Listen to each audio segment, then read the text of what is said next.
ونصلي على رسوله الكريم.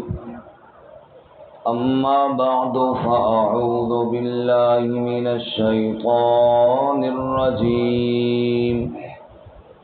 بسم الله الرحمن الرحيم. سيقول لك المخلفون من الأعراب شغلتنا أموالنا وأهلنا فاستغفر لنا. يقولون بألسنتهم ما ليس في قلوبهم. قل فمن يملك لكم من الله شيئا إن أراد بكم ضرا أو أراد بكم نفعا بل كان الله بما تعملون خبيرا. بل ظننتم أن لن ينقلب الرسول والمؤمنون إلى أهليهم أبدا وزين ذلك في قلوبكم وظننتم ظن السوء وكنتم قوما بورا. ومن لم يؤمن بالله ورسوله فإنا أعتدنا للكافرين سعيرا. ولله ملك السماوات والأرض يغفر لمن يشاء ويعذب من يشاء وكان الله غفورا رحيما. سيقول لك المخلفون من الأعراب. ان قریب کہیں گے آپ کے لیے پیچھے چھوڑے ہوئے دیہاتی، شغلتنا اموالنا واہلونا، مصروف کر دیا تھا ہمیں ہمارے مالوں اور ہمارے اہل و عیال نے. فاستغفر لنا، پس آپ استغفار کر لیجئے ہمارے لیے.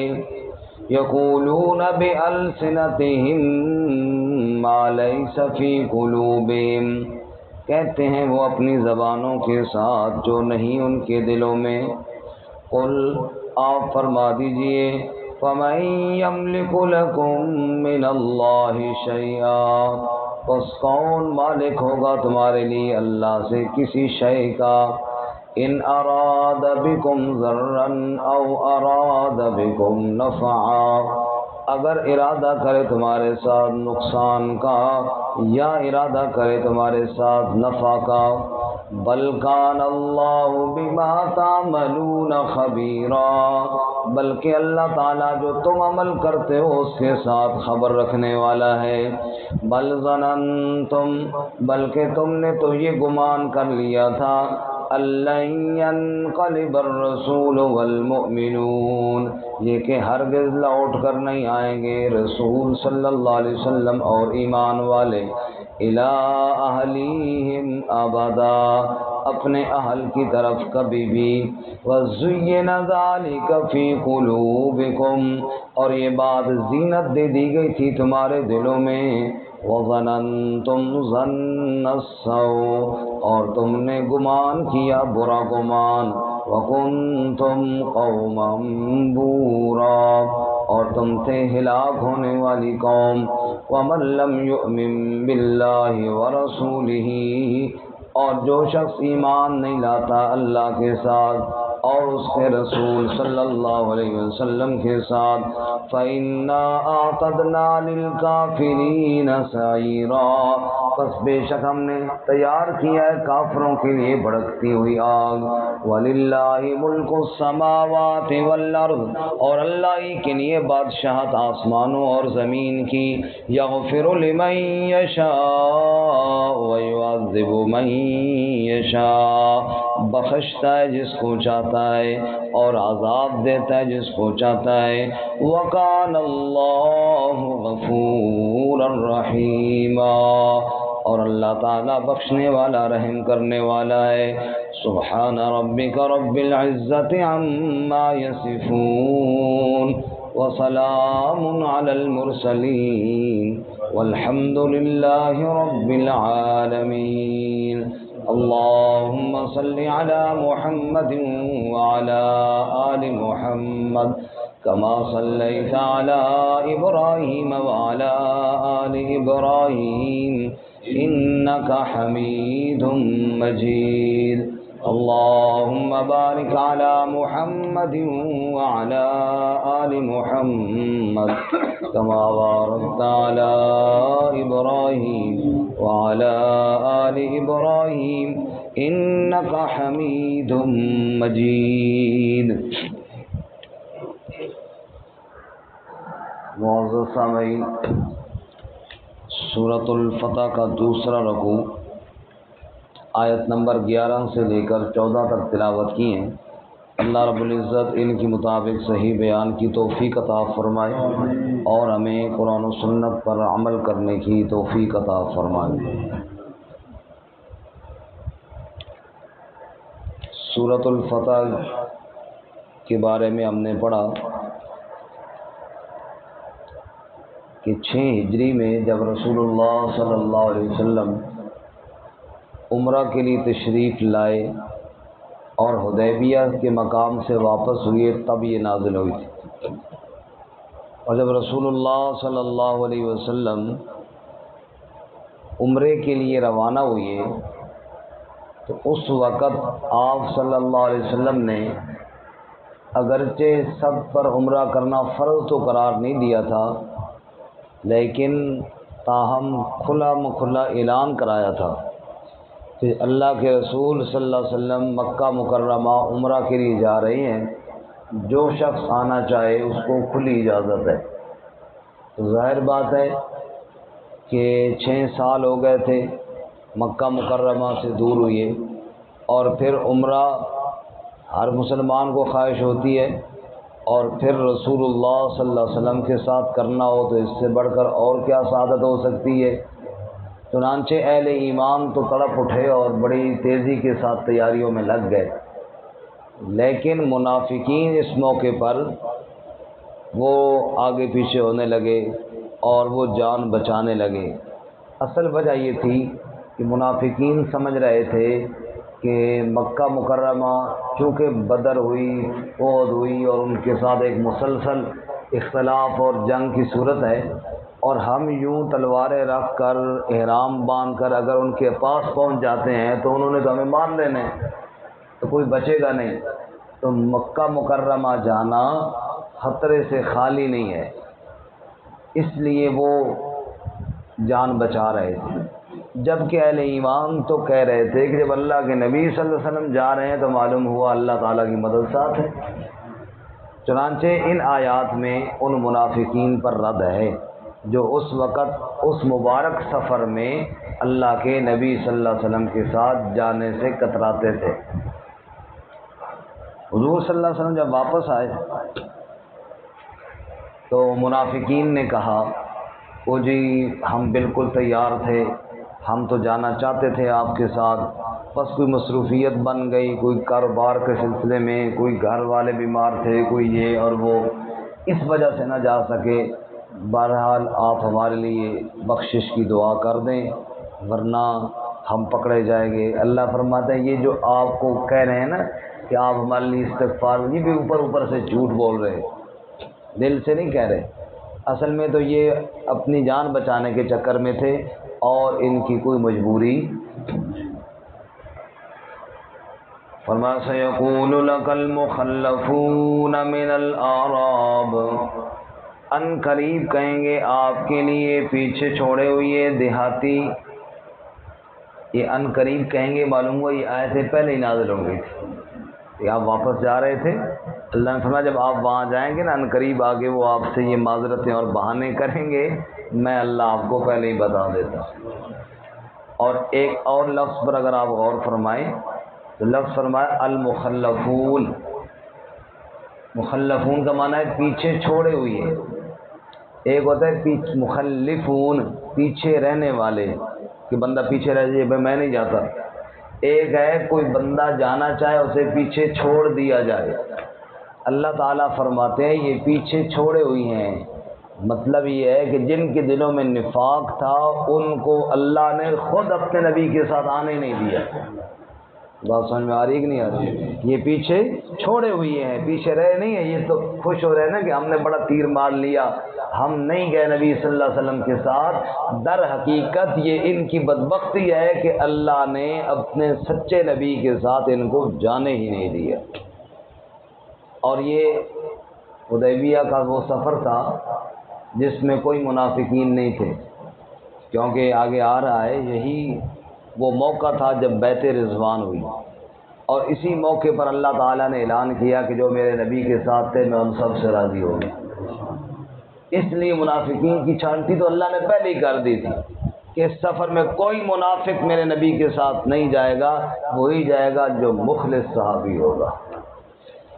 سَيَقُولُ لَكَ الْمُخَلَّفُونَ، ان قریب کہیں گے آپ کے لیے پیچھے چھوڑے ہوئے، من الاعراب، وہ دیہاتی وہ عربی، کہیں گے شغلتنا اموالنا واہلونا، ہمیں مصروف کر دیا ہمارے مالوں اور اہل و عیال نے۔ کوئی کہے گا مال کاروبار کا بہانہ بنائے گا، کوئی اہل و عیال کا بہانہ بنائے گا، اور پھر کہیں گے فاستغفر لنا، جی آپ ہمارے لیے استغفار کر دیں، بس بڑی مجبوری تھی ورنہ تو ہم بالکل جی آپ کے ساتھ جانا چاہتے تھے۔ اللہ فرماتے ہیں یقولون بألسنتہم ما لیس فی قلوبہم، وہ اپنی زبانوں کے ساتھ وہ کہتے ہیں جو بات ان کے دلوں میں موجود دلوں میں نہیں ہے، کہ واقعتاً اگر نادم ہوتے، واقعتاً اگر استغفار کی تمنا کرتے تو پھر تو اللہ معاف بھی کر دیتا نا، لیکن یہ اوپر اوپر سے کہتے ہیں بس جی استغفار کرنی ہے، دل سے استغفار کرنے کے لیے تیار۔ قل آپ فرما دیجئے فَمَن يَمْلِكُ لَكُم مِّنَ اللَّهِ شَيْئًا، کون مالک ہوگا تمہارے لیے اللہ سے کسی شے کا؟ اگر اللہ کا عذاب آ گیا، اللہ کی پکڑ آ گئی تو پھر تمہیں کون چھڑائے گا، کون بچائے گا؟ ان اراد بکم ضرا او اراد بکم نفعا، اگر اللہ نقصان پہنچانے کا ارادہ کرے تو یا اللہ نفع پہنچانے کا ارادہ کرے، مطلب یہ ہے اگر رب نقصان دینا چاہے پھر بھی بچانے والا کوئی نہیں، اللہ نفع دینا چاہے پھر بھی روکنے والا بل کان اللہ بما تعملون خبیرا، بلکہ اللہ تعالیٰ جو تم عمل کرتے ہو اس کے ساتھ خبر رکھنے والا ہے۔ رب جانتا ہے تمہاری نیتوں کو، اللہ جانتا ہے تمہارے ارادوں کو۔ معلوم ہوا ایک تو کوئی نیکی کے کام میں پیچھے رہ جائے تو سمجھے میری بدنصیبی ہے کہ مجھے اللہ نے جانے نہیں دیا، مجھے اللہ تعالیٰ نے جانے نہیں دیا، یہ میرا کوئی کمال نہیں ہے، میری بدبختی ہے۔ اور دوسری بات یہ ہے کہ اگر اللہ نفع دے کوئی روک نہیں سکتا، اللہ نقصان دے تب بھی کوئی روک۔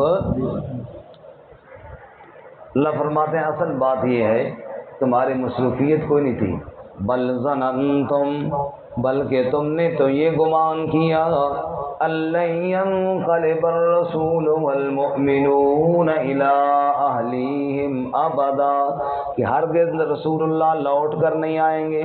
تم تو یہ سمجھ رہے تھے مکے والے ان کو مار ڈالیں گے، ہرگز لوٹ کر نہیں آئیں گے رسول، اور ہرگز لوٹ کر نہیں آئیں گے ایمان والے إِلَىٰ أَهْلِهِمْ أَبَدًا، اپنے اہل و عیال کی طرف، اپنے گھر کی طرف کبھی بھی۔ تم تو یہ سوچ رہے تھے ادھر ہی شہید ہو جائیں گے سارے، واپس کوئی نہیں آئے گا۔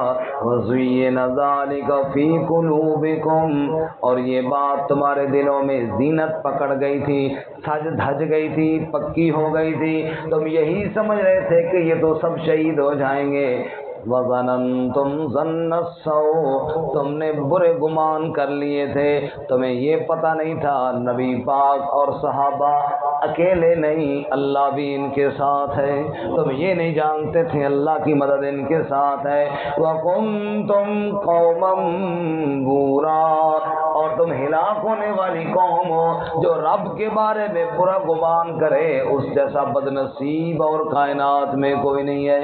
اللہ میں اپنی ذات پہ یقین کامل نصیب فرمائے۔ آمین۔ ولی آگے فرمایا وَمَن لَّمْ يُؤْمِن بِاللَّهِ وَرَسُولِهِ، نہیں مان لاتے اللہ پر اور نہیں مان لاتے رسول اللہ صلی اللہ، تو تم نے کیا سمجھا کہ تمہیں کوئی پوچھنے والا کوئی نہیں؟ فَإِنَّا أَعْتَدْنَا لِلْكَافِرِينَ سَعِيرًا، ہم نے کافروں کے لیے بھڑکتی ہوئی آگ تیار کی ہے۔ لوگوں، ساری کائنات محتاج ہے اللہ کی، کیونکہ اللہ اکیلا مالک ہے ساری کائنات کا۔ تم یہ سوچ رہے تھے کیسے واپس آئیں گے؟ اللہ فرماتے ہیں وَلِلَّهِ مُلْكُ السَّمَاوَاتِ وَالْأَرْضِ، مکہ مکرمہ میں ابو جہل اور مکہ کے دیگر ابو جہل کی پارٹی اور کافروں کا راج بظاہر تمہیں دکھائی دیتا تھا، تمہیں یہ پتہ نہیں تھا حقیقی مالک کون ہے؟ سارے بولے نا جی، وَلِلَّهِ مُلْكُ السَّمَاوَاتِ وَالْأَرْضِ، حقیقی مالک، حقیقی بادشاہ آسمانوں کا بھی اللہ ہے، زمین کا بھی اللہ ہے۔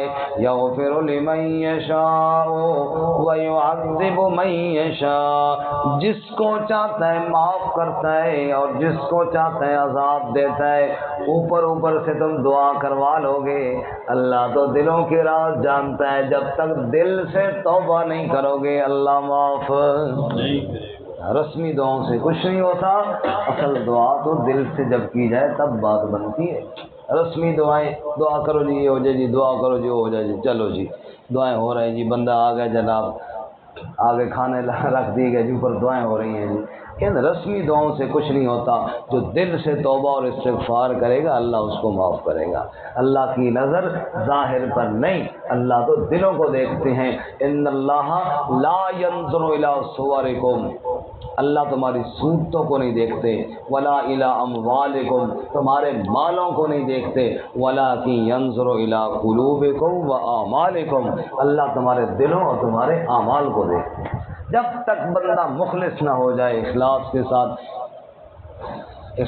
ساتھ ایک مرتبہ کہے یا اللہ بس مجھے معاف فرما دے، بس اللہ معاف فرما دینا، اور یوں 1000 دانے کی تسبیح لے کر رواج پورا کرنے کے لیے بیٹھ جائے، اس طرح بات نہیں بنتی۔ حضرت سیدنا علی المرتضیٰ رضی اللہ تعالیٰ عنہ نے ایک شخص کو دیکھا اسپیڈ سے توبہ کر رہا تھا، استغفر اللہ استغفر اللہ، تو انہوں نے فرمایا جھوٹے لوگ ایسے ہی توبہ کرتے ہیں۔ فرمایا جھوٹے لوگ ایسے ہی توبہ کرتے ہیں جن کے دل میں کوئی ندامت ہی کوئی نہیں، یہ کیسی استغفار اور توبہ ہے؟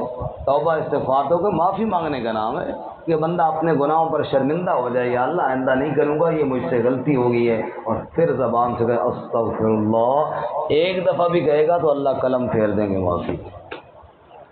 اللہ، اس لیے اللہ تعالیٰ فرماتے ہیں بادشاہ تو اللہ ہے، جس کو چاہتا ہے معاف کرتا ہے، جس کو چاہتا ہے عذاب دیتا ہے۔